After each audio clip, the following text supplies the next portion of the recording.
So with the Excel fill handle, I said earlier, this is how it looked like when you put your cursor at the bottom of your cell.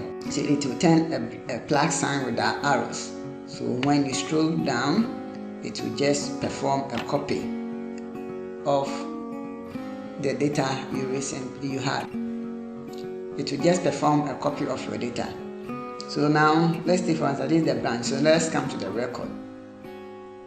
So let's do same by double clicking on the button. So you see that over here it has performed a series of records.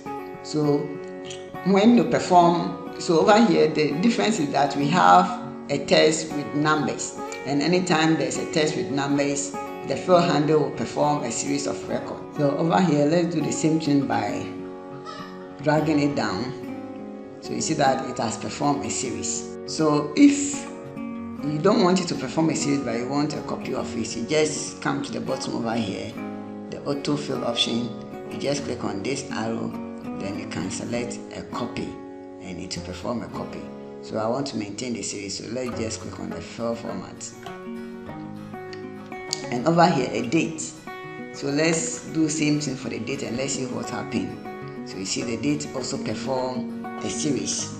So you see that we have first, it has moved to fifth. We have first, it has moved to second, third, fourth, fifth. So now, and the day series you can do is you can perform the day series on the month, on the day, or on the year. And you do that by going to the fill option. So over here, so we have the days, weekends, months, and years. So we want to perform the fill by month. So you see that we have for it has moved from May to June, July, August, September, and let's do same for year.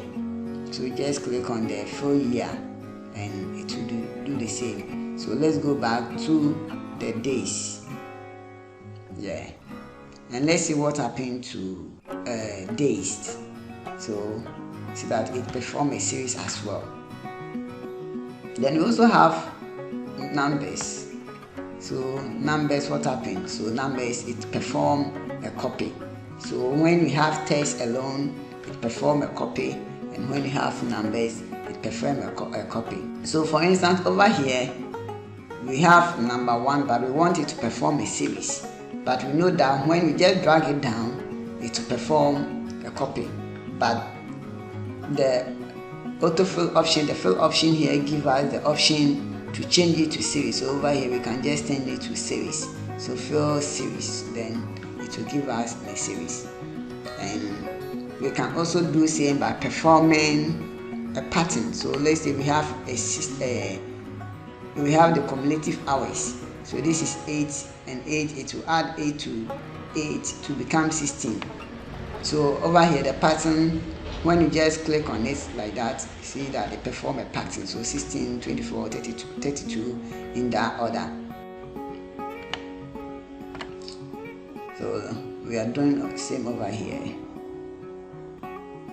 So now there's what we call a flash fill in these options, in the fill option. So let's take for instance, we have, when we just drag this down, it performs a copy, but we want the Excel to pick the email address from the first name and the last name. So you just go to the options and then you select flash fill, and it will do the same for all.